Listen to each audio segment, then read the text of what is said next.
Hi, today we'll have a city tour, and we're going to visit 5 touristic places here in my city. So, the road is Ares. Our first point will be La Ermita Church. Then walking, we crossed to visit the main square of Cali. Its name is La Plaza de Caicedo. Then continue walking on the streets and continue to visit the oldest building in Cali, La Iglesia de la Merced. After that, we continue to San Antonio neighborhood. We want to talk about the history and finish in Las Canchas Panamericanas to enjoy a delicious cholado. So, our first point will be La Ermita Church. La Ermita Church is an emblematic building, an emblematic church of the city. In the past was an old church. In the old church, the monks painted a portrait. The name of this portrait was El Señor de la Caña de Azúcar, or the Lord of the Sugar Cane. Why? It's Jesus Christ, and in his hand he had a sugar cane. He is the Lord to the Catholic people, and he protects the region, their plantations. But in 1925, a strong earthquake destroyed the old church. The only part that survived was the painting, and the people said, it's a miracle, it's a divine message. They decided to rebuild a new church, and the new church is now that one, Gothic style. The architecture inspired in Ulm's Cathedral in Germany, or La Catedral de Ulm. Why this church? Because it's the highest Catholic church in the world. It's long 162 meters, but La Ermita, no, La Ermita is only 35 meters. But guys, the architecture inspired in the shape of that cathedral in Germany.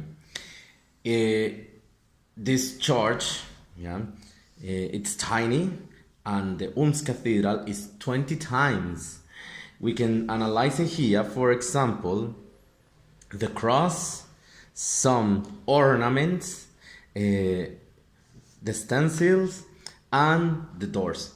Well, the doors, for example, were made by Cali Handcraft School, the bells in France, the clock in Holland, and another things, for example, the marble from Italy.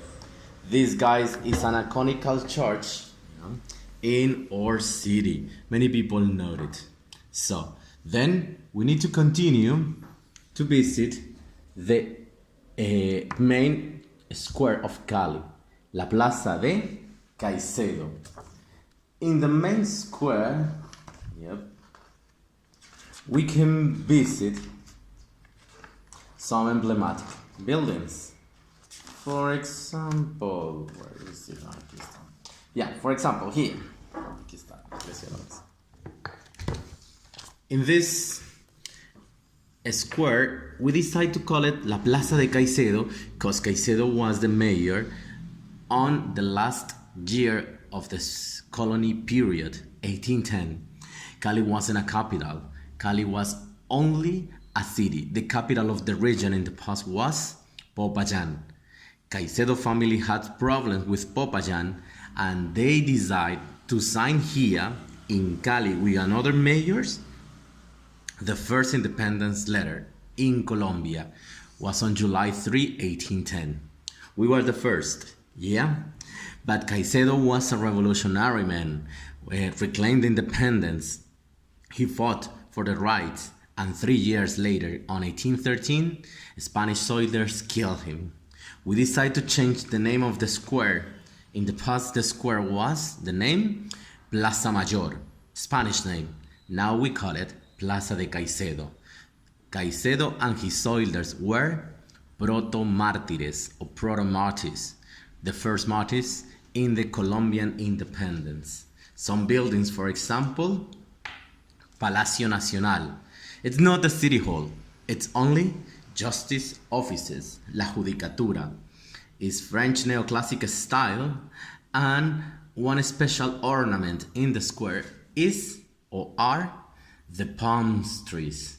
Palma Sanco, or Steele's palm trees, are higher, but no more than a wax palm tree in Cocora. The people in the afternoon come here, rest, enjoy the afternoon, share time, and etc.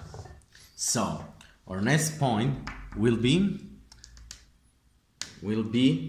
the oldest building in Cali, la Iglesia de la Merced.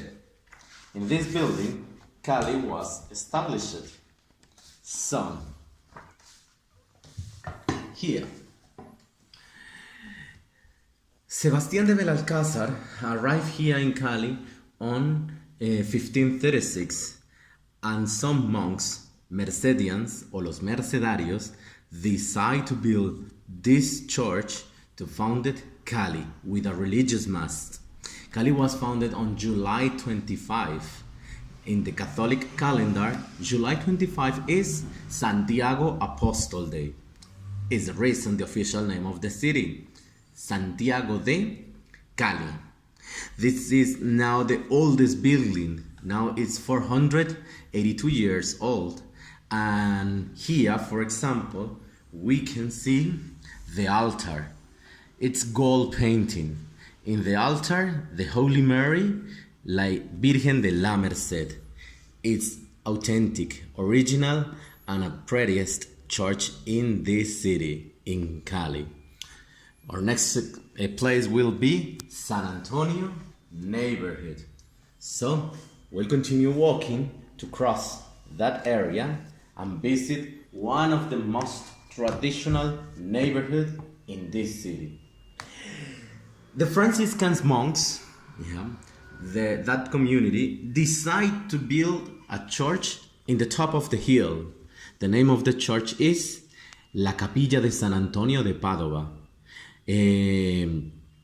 Its style is Barroco, and when they finished that church, the new neighborhood born, El Barrio de San Antonio. San Antonio, for us, is our traditional or bohemian culture neighborhood. Here there are many theaters, many restaurants, many culture houses, workshops, activities, handicraft, and etc. I always invite you to walk on the streets to discover more about our culture through the small and cutest and cozy streets. And so, it's time to finish, and now we need to take a car or van, leave us in Canchas Panamericanas. In Canchas Panamericanas, we can trade a nice and a special dessert.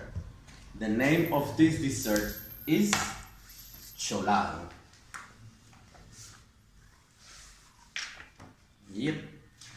Cholado is a very traditional dessert. And how will we make it? We chopped fruit, many fruits. It's a fruit cocktail, lulo, orange, pineapple, then crushed ice, sweetener, condensed milk, lemon, wafer, strawberry, and many toppings. It's a delicious dessert. It's very refreshing in the afternoon when the sun is on our head. Yep. And in this emblematic place, in Las Canchas Panamericanas, we can find many stands. We call it La Calle Novena. Canchas Panamericanas is an emblematic place because in 1971, an important event split the history of my city, Pan American Games. This sportive contest was very important, but now in one of the streets you can try many traditional products. One of them, cholado, or champús, or lulada, are very delicious. Lulada, it's here, yep, it's lulo, and etc.